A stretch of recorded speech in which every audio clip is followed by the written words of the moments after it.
I have interviewed my mum and my dad and my grandma on camera about their life stories. It is the best decision I ever made in my life. And unfortunately, my mum and my grandma have passed away in the last few years. And so I just wanted to take this time to talk a little bit about what I've learned from the experience of interviewing them, what it's meant to me, what it's meant to my family. Before we get started, here's my obligatory message of if this is something that you want to do, interview your loved ones on camera, scan your family photos, digitize your home movies, and edit it all together into a life reel about somebody that you love, then join our free life reel community at the link in the description. The first thing that I've learned after interviewing the people I love is kind of the obvious one, which is I learned stuff about them that I never knew before. One of the main reasons I wanted to interview my mum about her life story is that she never really talked about her childhood. She wasn't like secretive about it or embarrassed or anything. My mum was a very selfless person and tended to care more about other people's life stories, and so she didn't really share much about her own experiences. And I really wanted to sit her down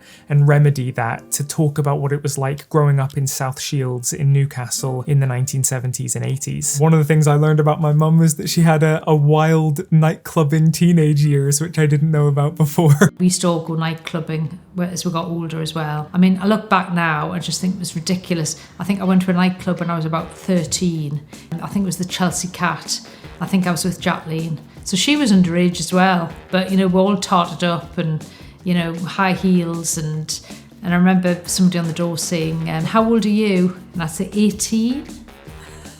Doing all these sort of dances that everybody did, and you know, we used to do the time warp. Everybody, you know, the time warp would come on at the Westo discos. Everybody would be on the dance floor. And a jump to the left, and a jump to the right. Put your hands on your hips. All that sort of thing.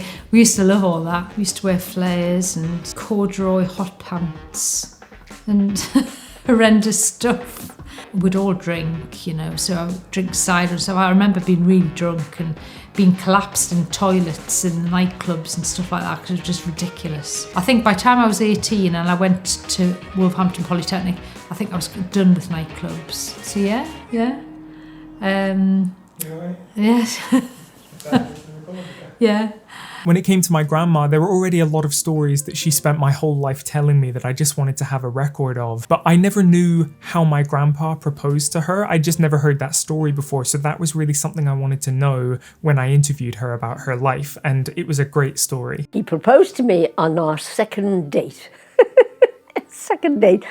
The second date was a week later, and we were on a boat, ferry boat, going over to New Brighton, and he proposed to me. Of course I said no. He proposed to me every time we went out after that. About 6 weeks later, we went to New Brighton again, and this time we went to the Magazines, which is a little pub. Now, I don't know whether I had an extra gin and tonic or not, but I was feeling all gay and everything. When we came down, a long path it was, to the prom.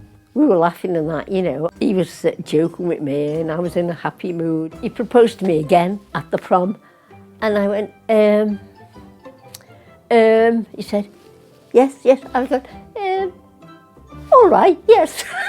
And he went, yippee! So he picked me up and swung me round, and people passing by were looking like that. And he said, she's going to marry me. And they were going, oh, congratulations, and all clapping. He was saying to all passers-by going along the prom, and he got hold of me and danced me up and down the prom. Of course, he wanted to get married right away. He did in a couple of months' time. I went, oh, no. I'd be sobered up a bit by then. No, far too soon. Next year, maybe. So it was 15 months later that we actually got married. Oh, at our church, Blessed Sacrament. So if you've ever thought about interviewing somebody you love about their life story, I think this is one of the main reasons to do it, because you will learn more about them than you knew before. Often we don't take the time to ask all of the questions that we should ask our loved ones, and I think a life reel interview is a great opportunity to do just that. I think the second thing that interviewing my loved ones taught me is that, thanks, Pa. I love you. Pa. You're not on video now, are you?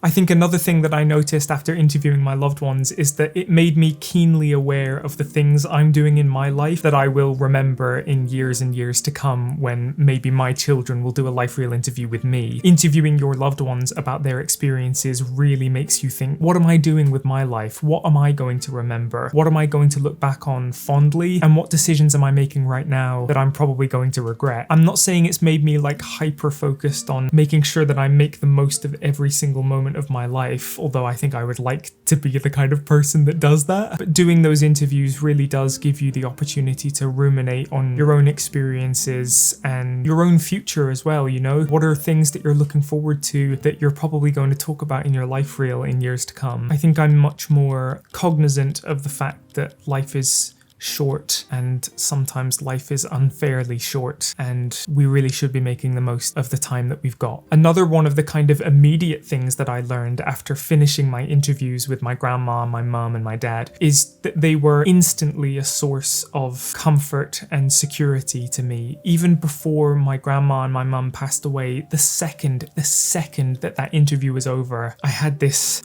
feeling of relief that just sort of washed over me, that even if the worst happens, which it did, I would always have this interview to remember them by. On the day my mum died, I had this very weird sense of security. I know that sounds bizarre. It was the worst day of my life. I can't imagine feeling any worse than I did that day. But had I not interviewed her, I know that somehow I'd have felt even worse. I can watch that life reel whenever I want.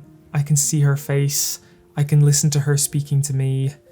I can show that life reel to my future children if I'm so lucky. So yeah, I would say that, you know, those interviews provided me and continue to provide me a sense of comfort and security. The magnitude of that decision came into sharp relief the second they were gone. Another thing that I noticed the second I finished those interviews is that the interview really is the most important part, which kind of sounds a bit ridiculous, like obviously it's the most important part. But what I do here on YouTube is tell people about making life reels, not just doing the interviews, but scanning your photos, digitizing your home movies, making the documentary, the life reel. And that's a really important thing to do. I think it's a lovely gesture to your loved one. It's a lovely present to give them for like their birthday. It's a lovely thing for the family to watch together. It's an amazing thing for you to remember your loved one when they're gone. It's a fantastic thing to pass down to future generations of your family, to have this condensed 30-minute documentary piece about the person that you love, so that anybody who watches it, whether they're family, whether they're friends, whether they're complete strangers, they can watch it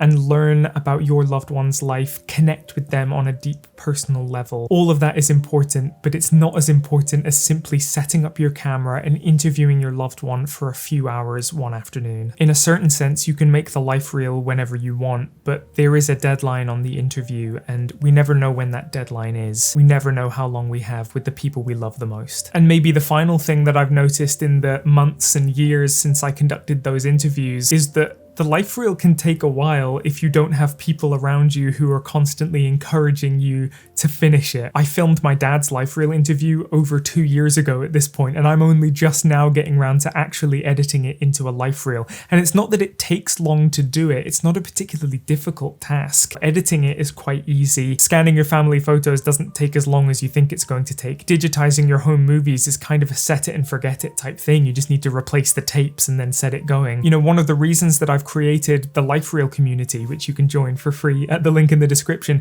is that I think there's a lot of people around the world who would like to do something like this for their loved ones, and while they might be able to make the time to conduct the interview with their loved one, they'll maybe forget about that footage for like 6 years like I did with my grandma's life reel footage. But I think if there was a place for everyone who wanted to do this to come together in an online community and give each other encouragement and advice on their life reel journeys, we're all way more likely to actually do it. Selfishly, in a way, I've created the life reel community because I want other people to keep me accountable. I need to get my dad's life reel finished soon because I want to show it to him on his birthday, which is December 1st. So today is the 19th of October when I'm filming this, so I really need to get on with it. And so that's the last thing I learned after interviewing the people I love about their life stories. It's that the actual interview only takes an afternoon, but the scanning and the digitization, that's a bit of a longer process. And so I think it makes sense for us to come together and encourage one another. So Join the Lifereel community at the link in the description, and thank you so much for watching, and I will see you next time.